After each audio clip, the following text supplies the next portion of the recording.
வேண்டாம் அதுல எக்கோ வேண்டாம். கச்சேரி படிச்ச மாதிரி இருக்கு. எக்கோ வேண்டாம். சிவாஷ் மட்டும் சரி. திருவனந்தபுரத்திலே காமராஜர் சரி அவருடைய மாமா தாய் மாமா கடையிலே வேலை பார்த்து கொண்டிருக்கும் போது அடிக்கடி அவர் சொந்த ஊருக்கு வருவது வழக்கமாகவே இருந்தது. சரி அப்படி இருக்கக்கூடிய நேரத்திலே ஒரு நாளைய தினத்தில் அந்த திருவனந்தபுரமதியிலே இங்கிருந்து பயணமாகி திருப்பட்டி போகவென்று ஆனதொரு நேரத்திலே கையோடு ஏது செய்தார் என்ன நடக்குதையா என்ன நடக்குதையா ஏற்றதொரு இடமதிலே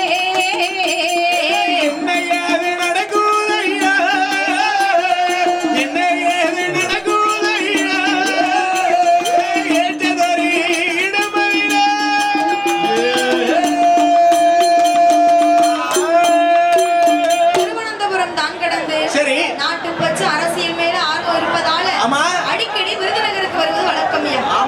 அப்படி வரக்கூடிய நேரத்துல வரக்கூடிய வேளையில ஒரு கோவில் யானை மதம் கொண்டு ஓடுவதை பார்த்து பண்ணி விட்ட மாதிரியே இருக்கு. அங்க உள்ள மக்கள்லாம் அலறி அடிச்சு ஒரே செதறி ஓட்டம். ஓட்டமான ஓட்டம் அப்படிப்பட்ட ஓட்டம். அதை பார்த்த காமராஜர் நினைக்கிறாரு சரி அந்த யானை கழுத்துல சங்கிலி இல்ல போல அப்படின்னு சொல்லி கோவில்ல உள்ள சங்கிலி எடுத்து யானை முன்பாக விட்டறிந்தார். அதை பார்த்த யானை எப்படி சாந்தமா அடைஞ்சிருச்சு. மதம் உண்ட யானை அடக்கணும்ல. சரி அப்போ சிறுவனா இருந்த காமராஜர் அப்பவே அந்த வேலையை பார்த்திருக்காரு. சரி அப்ப யானை சாந்தமடைந்த பின்பு பழங்களை வாங்கி கொண்டு யானைக்கு கொடுத்து யானையுடன் பழக்கமானார் பெருந்தலைவர் காமராஜர். அதை கேளுங்க எல்லாரும். ஆமா சரி அப்படி இருக்கக்கூடிய நேரத்திலே யானையோடு பெருந்தலைவர் காமராஜர் வழக்கமாக இருக்கக்கூடிய சரி அப்படியா இருக்கும்போது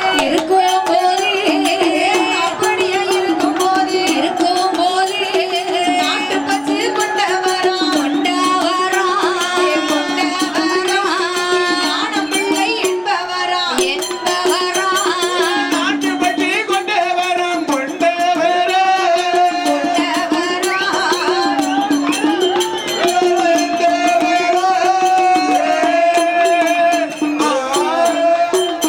அப்படி இருக்கக்கூடிய நேரத்திலே விருதுவட்டி நகரத்திலே நாட்டு பச்சு கொண்டவர் ஞானம்பிள்ளை. சரி யாருப்பா? ஞானம்பிள்ளை. ஆமா சரி அந்த ஞானம்பிள்ளை என்பவருக்கு ரொம்ப நாட்டு பச்சு இருந்ததா. என்னை போல நாட்டு பச்சு அதிகமா அவருக்கு இருக்குது. அப்ப எனக்கு அடுத்த வருஷம் எப்ப கல்யாணம் குடும்ப பச்சு தான் இருக்குமே. அப்ப நாட்டு பற்று கொண்டவர் ஞானம்பிள்ளை என்பவர் எந்த பற்றுமே இல்லன்னு சொன்னதான் தப்பு. யார் யாருக்காவது எந்தெந்த பற்றாது இருக்கணும் பார்த்தது. கண்டிப்பா பையனுக்கு என்ன ஆசை தெரியுமா? வேற ஒண்ணு சாந்தனும் ஒண்ணு போட்டு நல்லா ஆடணும் பார்த்தோம். அவங்களுக்கு பற்று. எனக்கு என்ன பற்று? அடுத்த வருஷம் காமராஜரை பார்க்க வரும்போது நான் ஜோடியா கப்புள்ஸா வரணும்னு எனக்கு ஆசை. போன வருஷமும் கொடுத்து வைக்கிறேன், இந்த வருஷமும் கொடுத்து வைக்கிறேன். சரி ஐயா புண்ணியத்துல அடுத்த வருஷம் வரும்போது ஒரு நாலு தள்ளிட்டு வரதுக்கு வாய்ப்பு கிடைத்தாருன்னு சொன்னா அவருக்கு நான் பால் கூட எடுக்க என் மூத்த சம்சாரத்து அம்மைக்கு ஒரு மொட்டையை போடுறது ஐயா வாசல்.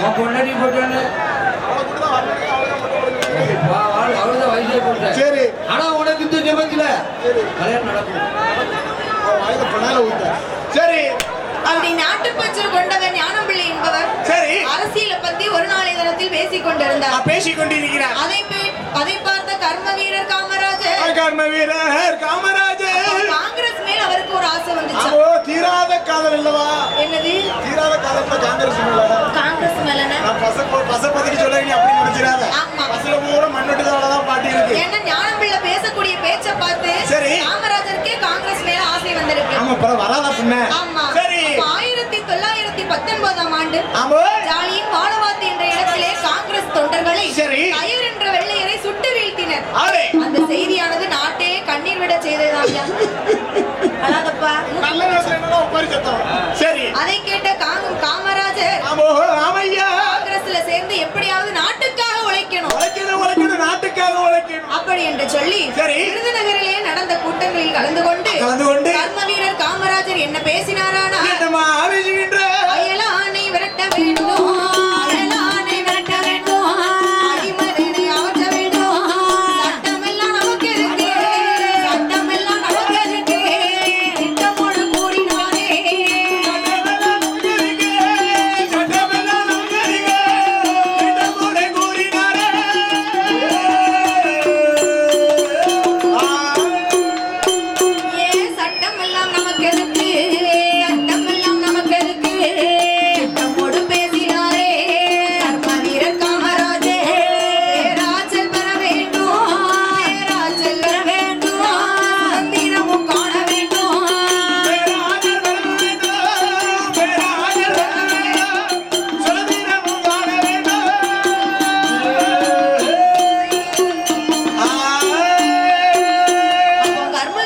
காமராஜர் அந்த காங்கிரஸ் கூட்டத்திலே சேர்ந்து பேசுகிறார். சரி. என்ன பேசுறாரு? என்ன பேசுகிறார்? அயலானை விரட்ட வேண்டும். ஆசம்சா காசுஜா.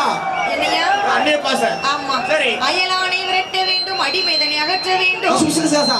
பேராசை பெற வேண்டும், சரி. சுதந்திரம் அடைய வேண்டும், சுதந்திரம் அடைய வேண்டும். சட்டம் எல்லாம் நமக்கு எதுக்கு திட்டமோடு கூறினாரே. திட்டமோடு கூறினாரே. சட்டம்னா நமக்கு எதுக்கு? சட்டம்னா நமக்கு எதுக்குப்பா? திட்டமோடு வாழணும்யா. சட்டத்தை சட்டப்பையில வச்சுட்டு போப்பா. அப்படி என்று சொல்லி தேசப்பற்றுடன் தெரிந்த வார்த்தைகளை பேசினார். பேசினார் அல்லவா? கர்ம வீரர் காமராஜர் சரி. அந்த ஒரு நொடி பேச்சை கேட்டு அடேங்கப்பா எல்லாரும் அப்படி மெய் சிலிர்த்து நின்றாங்க. எனக்கெல்லாம் புல் அடிச்சிட்டு தான் நீங்க பேசுங்க. சரி அப்படி அப்ப உலகம் எல்லாம் அப்படி மெய் சிலிர்த்து நின்ற போது சரி. 1919ஆம் ஆண்டு. ஆமா கிட்டத்தட்ட 1999. ஆமா. சரி. ஏப்ரல் மாதம் 6வது தேதியில சத்தியாகிரகம் செய்யுமாறு அழைப்பு விடுத்தார். சரி. என்ன கிரகம்? சத்தியாகிரகம். சத்தியாகிரகம். வாயில் நுழையவே மாட்டேங்கிட்டார். யாரு?